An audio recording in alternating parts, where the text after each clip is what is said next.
ನಾನಿವತ್ತು ಔಷಧಿ ಬಗ್ಗೆ ಮಾತಾಡ್ತಿಲ್ಲ ಅಥವಾ ಡಯಟ್ ಚಾರ್ಟ್ ಬಗ್ಗೆ ನಾನು ಮಾತಾಡ್ತಿಲ್ಲ. ಇವತ್ತು ನಾನು ಮಾತಾಡೋಕೆ ಬಂದಿರೋದು ತುಂಬ ಹುಡುಗಿಯರ ಅಥವಾ ತುಂಬ ಮಹಿಳೆಯರ ಮನಸ್ಸಿನ ನೋವಿನ ಬಗ್ಗೆ ಮಾತಾಡೋದಕ್ಕೆ ಬಂದಿದ್ದೀನಿ. ಥೈರಾಯ್ಡ್. ಸೊ ಈ ವಿಡಿಯೋನ ಕಂಪ್ಲೀಟಾಗಿ ನೋಡಿ. ಇದ್ರ ಬಗ್ಗೆ ಕಂಪ್ಲೀಟಾಗಿ ನಾನು ನಿಮಗೆ ಡೀಟೇಲ್ಡಾಗಿ ವಿಷಯನ ತಿಳಿಸ್ಕೊಡ್ತೀನಿ. ನಾನು ನಿಮ್ಮ ಶ್ರೇಯ, ನೀವು ನೋಡ್ತಾ ಇದ್ದೀರಾ ಮೈಂಡ್ಸೆಟ್ ಕನ್ನಡ ಯೂಟ್ಯೂಬ್ ಚಾನಲ್. ಬನ್ನಿ ಈ ವಿಡಿಯೋನ ಸ್ಟಾರ್ಟ್ ಮಾಡೋಣ. ಥೈರಾಯ್ಡ್ ಬಂದಿದೆ, ತೂಕ ಹೆಚ್ಚಾಗ್ತಿದೆ, ಯಾವಾಗಲೂ ಆಯಾಸ, ಮನಸ್ಸೇ ಕೆಲಸ ಮಾಡ್ತಿಲ್ಲ. ಆದ್ರೆ ಇದರಿಂದ ಯಾವಾಗಲೂ ಬೇರೆನೇ ಕತೆ ಇದೆ. ಆ ಕತೆ ಏನು ಗೊತ್ತಾ? ಮಾತಾಡದೇ ಇರುವಂತಹ ಭಾವನೆಗಳು, ಒಬ್ಬಳೇ ಹೊತ್ತ ಜವಾಬ್ದಾರಿಗಳು ಹಾಗೂ ಅರ್ಥ ಮಾಡಿಕೊಳ್ಳದೆ ಇರುವಂತಹ ಸಂಬಂಧಗಳು. ಒಬ್ರು ಮಹಿಳೆಯ ದಿನ ಹೇಗೆ ಸ್ಟಾರ್ಟ್ ಆಗುತ್ತೆ ಹೇಳಿ? ಎಲ್ರಿಗಿಂತ ಬೇಗ ಎದ್ದೇಳ್ತಾರೆ, ಮಕ್ಕಳುಗಳನ್ನ ನೋಡ್ಕೋಬೇಕು, ರೆಡಿ ಮಾಡಬೇಕು, ಮನೆ ಕೆಲಸಗಳನ್ನ ನೋಡ್ಕೋಬೇಕು, ಆಫೀಸ್ ಕೆಲಸಗಳು, ಅತ್ತೆ ಮಾವನ ಜವಾಬ್ದಾರಿಗಳು, ಎಲ್ಲರ ಆರೋಗ್ಯದ ಬಗ್ಗೆ ಗಮನ ಕೊಡಬೇಕು. ಆದ್ರೆ ಯಾರಾದ್ರೂ ಕೇಳಿದ್ದೀರಾ ನೀನ್ ಹೇಗಿದೀಯಾ ಅಂತ? ನಿನ್ನ ವೈಫಿಗಾಯ್ತು, ನಿಮ್ಮ ಮಗಳಿಗಾಯ್ತು, ನಿಮ್ಮ ಅಮ್ಮನಿಗಾಯ್ತು, ಯಾವತ್ತಾದ್ರೂ ಕೇಳಿದ್ದೀರಾ? ನಗ್ತಾ ನಗ್ತಾ ಕೆಲಸ ಮಾಡ್ತಿರ್ಬೋದು ಅವರು, ಬಟ್ ಒಳಗಡೆನೆ ತುಂಬಾ ದುಃಖ ಪಡ್ತಾ ಇರ್ತಾರೆ. ಹೆಚ್ಚಿನ ಜನರ ಅಥವಾ ಹೆಚ್ಚಿನ ಮಹಿಳೆಯರ ಪ್ರಾಬ್ಲಮ್ ಏನು ಗೊತ್ತಾ? ಭಾವನೆಗಳನ್ನ ನುಂಗ್ತಾ ಬದುಕ್ತಾ ಇರ್ತಾರೆ. ಕೋಪ ಬರುತ್ತೆ, ಬೇಜಾರಾಗುತ್ತೆ, ಬಟ್ ಅವ್ರು ಹೇಳ್ಕೊಳ್ಳೋದಿಲ್ಲ. ಯಾಕೆ ಹೇಳಿ? ಮನೆಯಲ್ಲಿ ಶಾಂತಿ ಇರಲಿ, ಜಗಳ ಬೇಡ ಅನ್ನೋ ಕಾರಣಕ್ಕೆ ಎಲ್ಲ ಭಾವನೆಗಳನ್ನ ಮುಚ್ಚಿಡ್ತಾರೆ. ಎಲ್ಲರೂ ನನ್ನ ತಪ್ಪಾಗಿ ತಿಳ್ಕೊಬಿಡ್ತಾರೆ ಅಂತ ಮುಚ್ಚಿಡ್ತಾರೆ. ಅವಾಗ ಏನಾಗುತ್ತೆ ಹೇಳಿ? 1-2 ಸಲ ನಿಮಗೆ ಸಿಂಪ್ಟಮ್ಸ್ ಬರುತ್ತೆ. 1 ವರ್ಷ 2 ವರ್ಷ ಆಗ್ತಾ ನಿಧಾನವಾಗಿ ನಿಮ್ಮ ಒಂದು ಥೈರಾಯ್ಡ್ ಜಾಸ್ತಿ ಆಗ್ತಾ ಬರುತ್ತೆ. ಇನ್ನೊಂದು 4-5 ವರ್ಷ ಆಗ್ತಿದ್ದಂಗೆ ನಿಮ್ಮ ಬಾಡಿನೇ ನಿಮಗೆ ಆನ್ಸರ್ ಕೊಡ್ತಾ ಹೋಗುತ್ತೆ. ನಿಮ್ಮ ಬಾಡಿನೇ ನಿಮ್ಮ ಭಾವನೆಗಳನ್ನ ಆಚೆ ಆಗ್ತಾ ಹೋಗುತ್ತೆ. ಅರ್ಥ ಆಗ್ತಿದ್ಯಾ? ನೆಕ್ಸ್ಟ್ ಇನ್ನ ಯಾವಾಗ ಈ ರೀತಿ ಸಮಸ್ಯೆಗಳು ಬರುತ್ತೆ ಅಂದ್ರೆ, ಹಸ್ಬೆಂಡ್ನ ಒಂದು ಸಪೋರ್ಟ್ ಇಲ್ದಲೇ ಇರುವಾಗಲೂ ಕೂಡ ತುಂಬಾ ಜನ ಮಹಿಳೆಯರು ಈ ಒಂದು ಹಾರ್ಮೋನಲ್ ಇಂಬ್ಯಾಲೆನ್ಸ್ಗೆ ಒಳಗಾಗ್ತಾರೆ. ಬೇರೆ ಬೇರೆ ರೀಸನ್ಸ್ ಇರಬಹುದು, ಆದ್ರೆ ಎಲ್ಲದಕ್ಕಿಂತ ಮೇನ್ ಆಗಿ ಇವತ್ತು ನಾನು ಹೇಳ್ತಿರುವಂತ ರೀಸನ್ಸ್ ಜಾಸ್ತಿ ಇಂಪ್ಯಾಕ್ಟ್ ಮಾಡುತ್ತೆ. ಒಂದು ಹುಡುಗಿಗೆ ತುಂಬಾ ದೊಡ್ಡ ಕೊರತೆ ಅಂದ್ರೆ ಹಣ ಇಲ್ಲ ಅನ್ನೋದಲ್ಲ, ನನ್ನ ಭಾವನೆಗಳನ್ನ ಹಸ್ಬೆಂಡ್ ಅರ್ಥ ಮಾಡ್ಕೋತಿಲ್ಲ ಅಥವಾ ಕೇಳ್ತಾ ಇಲ್ಲ ಅನ್ನೋದೇ ದೊಡ್ಡ ಒಂದು ಕೊರತೆ ಆಗಿರುತ್ತೆ. ಯಾವಾಗ್ಲೂ ನಿಮ್ಮ ವೈಫ್ಗೆ ಹೇಳಿ, ನಾನು ಇದೀನಿ, ಚಿಂತೆ ಮಾಡಬೇಡ, ನಾನು ನಿನ್ನ ಸಹಾಯದಲ್ಲಿ ನಿಲ್ತೀನಿ, ನೀನೇನು ಅಂತ ನನಗೆ ಗೊತ್ತು, ಸೊ ನಾನು ನಿನಗೆ ಸಪೋರ್ಟಿವ್ ಆಗಿರ್ತೀನಿ ಅನ್ನೋದು ನೀವು ಹೇಳಿ, ಅವಳಿಗೆ ಆ ಧೈರ್ಯನ ತಂದು ಕೊಡಿ. ಯಾವಾಗ ನೀವು ಈ ರೀತಿ ಮಾತಾಡೋದಿಲ್ಲ, ಅವಳಿಗೆ ಹೇಳೋದಿಲ್ಲ, ಎಲ್ಲಾ ಒಂದು ಒತ್ತಡಗಳನ್ನ ಅವಳೇ ತುಂಬಿಕೊಂಡು ಅದ್ರ ಜೊತೆ ಜೀವನ ಮಾಡ್ತಾ ಇರ್ತಾಳೆ. ಆಗ ನಿದ್ರೆ ಕಡಿಮೆ ಆಗುತ್ತೆ, ಆತ್ಮವಿಶ್ವಾಸ ಹೋಗುತ್ತೆ, ಹೆಲ್ತ್ ಅಲ್ಲಿ ಏರುಪೇರಾಗುತ್ತೆ. ಸೊ ಈ ರೀತಿ ಒಂದು ಇಶ್ಯೂಸ್ಗಳು ಆಗುತ್ತೆ ಅವ್ರಿಗೆ. ತೂಕ ಹೆಚ್ಚಾಗೋದು ಥೈರಾಯ್ಡ್ ಇಂದ, ಓಕೆ, PCOD ಬರೋದು. ಸೊ ಈ ರೀತಿ ಎಲ್ಲ ತುಂಬಾನೇ ಜಾಸ್ತಿ ಇಂಪ್ಯಾಕ್ಟ್ ಆಗುತ್ತೆ. ಗೊತ್ತಾಗ್ತಿದೆಯಾ? ನೀವು ತುಂಬಾ ಜನ ಅನ್ಕೊಂಡಿರ್ಬಹುದು ಮನಸ್ಸು ಮತ್ತೆ ದೇಹ ಎರಡು ಬೇರೆ ಬೇರೆ ಅಂತ, ಬಟ್ ನೋ, ಮನಸ್ಸು ಮತ್ತೆ ದೇಹ ಎರಡು ಒಂದಕ್ಕೊಂದು ತುಂಬಾ ಕನೆಕ್ಟ್ ಆಗಿದೆ. ಹೇಗೆ ಗೊತ್ತಾ?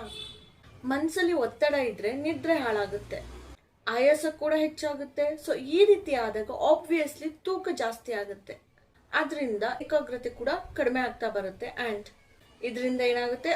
ಆರೋಗ್ಯದ ಸಮಸ್ಯೆಗಳು ಜಾಸ್ತಿ ಆಗ್ತಾ ಬರುತ್ತೆ.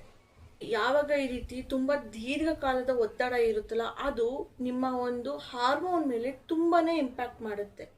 ಜೊತೆಗೆ ಥೈರಾಯ್ಡ್ ಸಮಸ್ಯೆಗಳನ್ನ ತುಂಬಾ ಸ್ಟ್ರಾಂಗ್ ಆಗಿ ಮಾಡ್ತಾ ಬರುತ್ತೆ ಅಂತ ಸಂಶೋಧನೆಗಳು ಕೂಡ ಹೇಳಿದವೆ.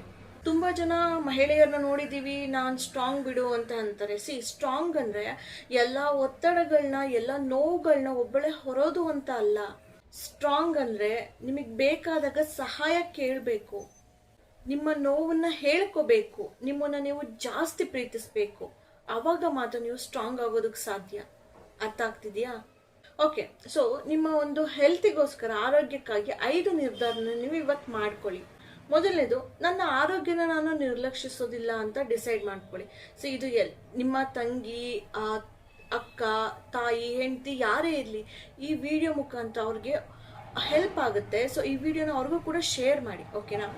ಸೊ ಮೊದಲನೇದೇನು, ನನ್ನ ಆರೋಗ್ಯನ ನಿರ್ಲಕ್ಷಿಸಲ್ಲ ಅನ್ನೋದನ್ನ ನೀವು ಫಸ್ಟ್ ಡಿಸೈಡ್ ಮಾಡ್ಕೊಳ್ಳಿ ಇವತ್ತೇನೆ.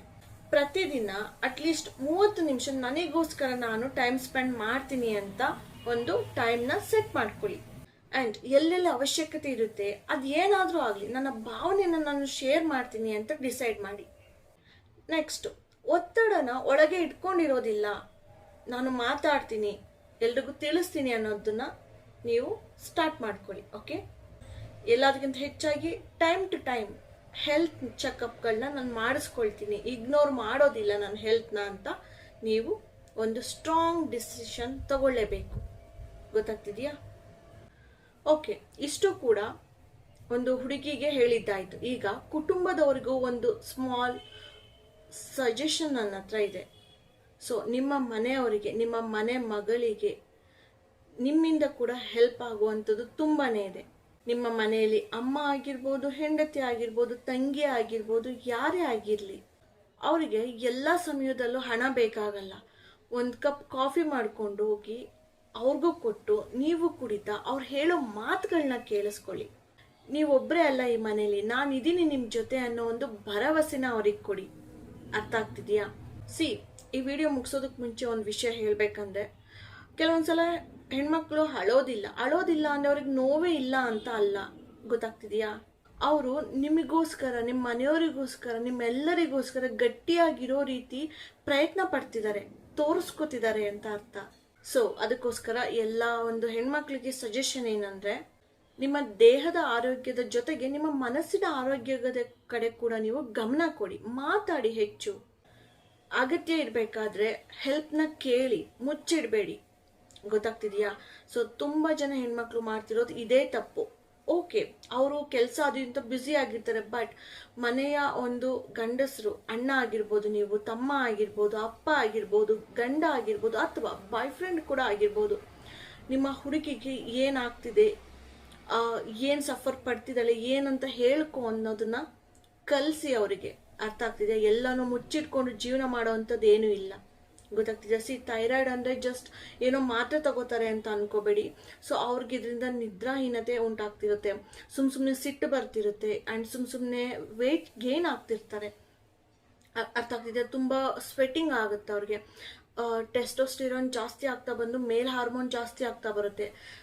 ಫೇಸಲ್ಲಿ ಹೇರ್ಸ್ ಬೆಳಿಬೋದು, PCOD ಬರುತ್ತೆ, ಲೈಕ್ ಡಿಪ್ರೆಷನ್ಗೆ ಒಳಗಾಗ್ತಾರೆ. ಅರ್ಥ ಆಗ್ತಿದೆಯಾ? ಇದು ಸ್ಮಾಲ್ ಥಿಂಗ್ ಅಲ್ವೇ ಅಲ್ಲ.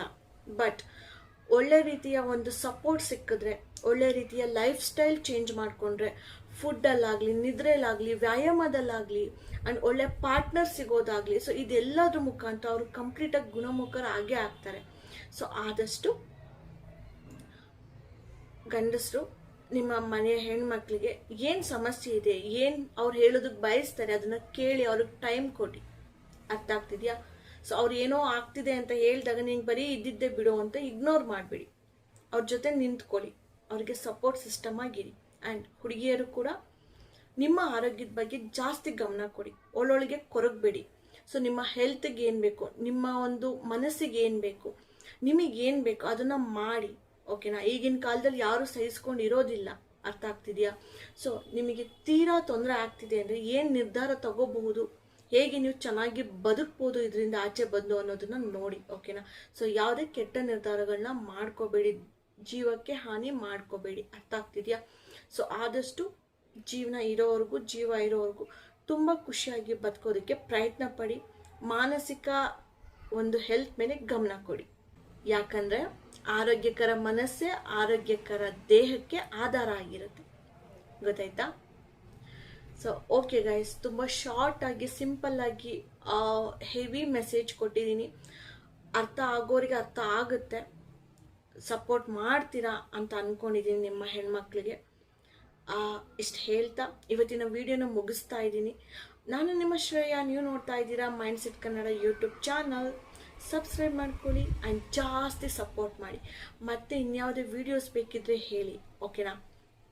And that's it. ಮತ್ತೆ ನೆಕ್ಸ್ಟ್ ವಿಡಿಯೋದಲ್ಲಿ ಸಿಗ್ತೀನಿ. ಅಲ್ಲಿವರೆಗೂ take care, bye, see you all guys.